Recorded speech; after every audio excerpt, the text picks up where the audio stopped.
Well, there was a bit of a mix-up at this part of the draft. The Baltimore Ravens were originally slated to select 26, but they decided to pass on their pick and waiting past the 10-minute time limit and waited till after the Kansas City Chiefs made their pick to select Jimmy Smith, who I believe would have been the pick anyway, but they decided for one reason or another to wait that long to pick him. Gosh, the confusion seemed to be widespread as fans, pundits, and even hosts of the draft seemed confused. Jimmy Smith is a great prospect, possibly top 5 talent, but his off-the-field issues have kind of caused him to slip. Best press corner we've seen in 5 years. He's 6'2", so he's just as tall as a lot of the wide receivers in the league. So he can get up in their face, press them off, and just be nasty with them, even though he can still shut a player down and run with them. I agree. He actually reminds me of former Chargers cornerback and current Jets cornerback Antonio Cromartie. But unfortunately, he's similar to Cromartie in that he has off-the-field issues, like you said. He's got all the talent in the world. The sky's the limit for this guy, but can he get out of his own way? And that's an excellent comparison, Josh. Jimmy Smith and Cromartie both are tall, lanky, and can put a hurting on players at the cornerback position. He's a good tackler. He's very good with the ball up in the air. He can bat a pass down from anywhere. And what I like about Smith is that he's not afraid of bigger receivers. He stands up to them and he presses them. The last trade in the first round brought the New Orleans Saints Mark Ingram, the running back out of Alabama and former Heisman winner. What do you think of Ingram, Josh? Well, the second Heisman winner taken in the first round today. Ingram, he doesn't test well, but in the NFL draft, he didn't run well. He wasn't really impressive, but the film for him speaks for itself. This guy just knows how to be a running back. It's kind of hard to explain with him, but he's got the NFL pedigree. His father was an NFL wide receiver. He's got the college pedigree. He was the former Heisman Trophy winner. I think this guy is going to be a pretty good running back for the Saints. But did they give up too much for him? A question that we've been asking a lot with these trades. Did they give up too much for him to get back in the first round? That does seem to be the theme of a lot of the trades. But a lot of people have likened Ingram to Emmitt Smith. Great Florida running back and Cowboys great as well, Hall of Famer. If Ingram can reach 1/3 of the potential that Smith had, the Saints made a great investment. And while time will tell on that one, you got to wait till he hits the field to find out.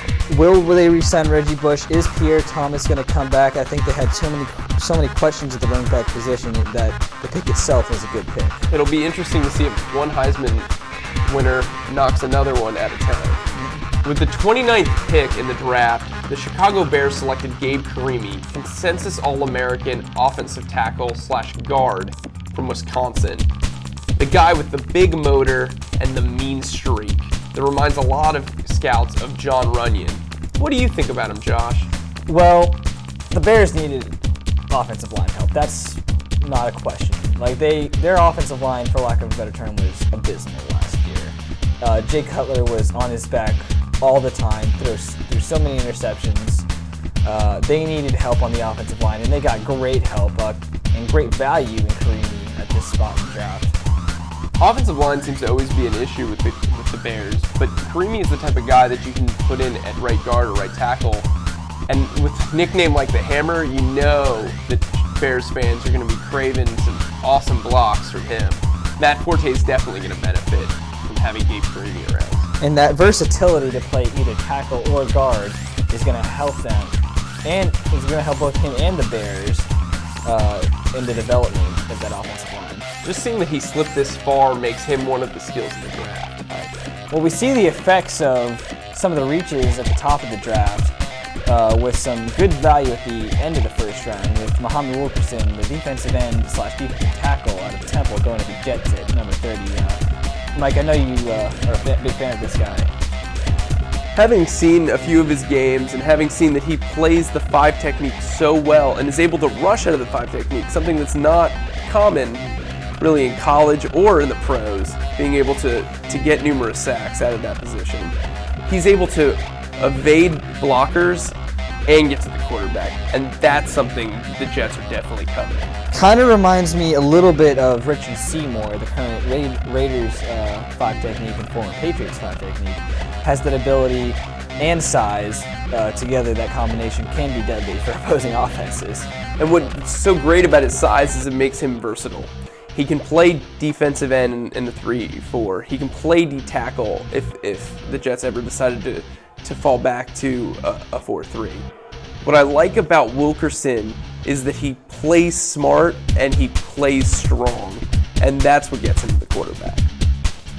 When fans talk about the NFL draft in 2011, a lot of them will be thinking the first round was kind of wacky and there was a lot of teams that you were left scratching your head about the picks. But Cameron Hayward, the defensive end out of Ohio State University, getting taken by the Steelers seems to be a perfect fit. What do you think, Josh? I agree. Again, we're seeing the effect. We keep seeing the effects of those reaches in the top of the first round with great value at the bottom of the first round. All those players getting pushed down. Cameron Hayward was considered to be a top 15 pick as little as a couple weeks ago or a couple months ago. Had a kind of a down year at Ohio State this year, but still has that ability at the 5 technique to take up blocks and get to the quarterback as a pass rusher. The defending AFC champions don't have a lot of holes, but 5 technique was one of them, and they filled that. And I think what's great about Hayward is, like a few other players in this draft, he is NFL bred. He comes from a family that has former players in it. Hayward is so big and so massive that he'll help the rush linebackers on the Steelers get around opposing blockers.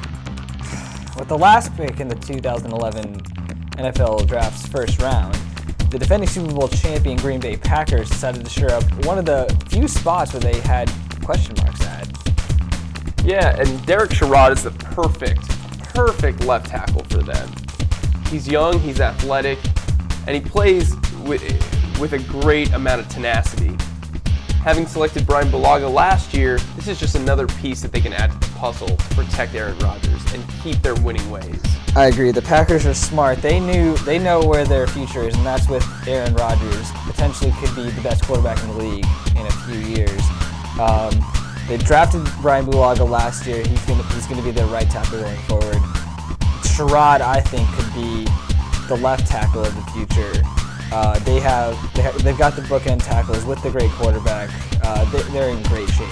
They're defending Super Bowl champions. What a move, and I love this pick because you're building on something that's already a winner. You know, they're just going to get better, and that's what's great about Derek Sherrod. With the leadership he'll bring to the offensive line and the abilities he has, Green Bay is looking at some protection pluses this year. As we move on to day 2, we look ahead to some of the things to look for in the second and third round. On the screen right now, we've got Mike's best available players remaining. Mike, what are some of the things to look for with your best available players? Well, we still have a lot of great defensive linemen. You look at Daquan Bowers, while he is coming off the knee injury and scouts have a lot of problems with that, he's still a pretty enticing pick after going from possible first overall pick to now in the second round. We also have Justin Houston, who's a phenomenal pass rusher, but due to a failed drug test at the Combine, seems to be rubbing people the wrong way. We also have rushers Akeem Ayers and Marvin Austin, who can get to the quarterback. I like Marvin Austin as a defensive tackle. I think he might be one of the top 5 defensive tackles in the entire draft. A guy that I want you guys to look out for is Brendan Harris, a corner. I don't know if he's a starter right away, but could definitely perform well at the nickel position. Another secondary guy that I really like is Aaron Williams, who has the ability to play both safety and corner out of Texas. Well, now that we have those best available players, let's take a look at where Mike thinks those players are going to go in the second round with your mock draft. What do you got for us, Mike? Well, I see a lot of talent still remaining on the board. You've got teams in the upper echelon of picks in the second round looking to get better defensively, and I think that's where the meat of the second round will come. Well, Josh, I'm looking forward to a really exciting day, too. Yeah, it should be really interesting. A lot of players dropped. It'd be interesting to see where some of those players go. Well, we'd like to thank you for joining us, and we hope you enjoy the rest of Draft Weekend 2011.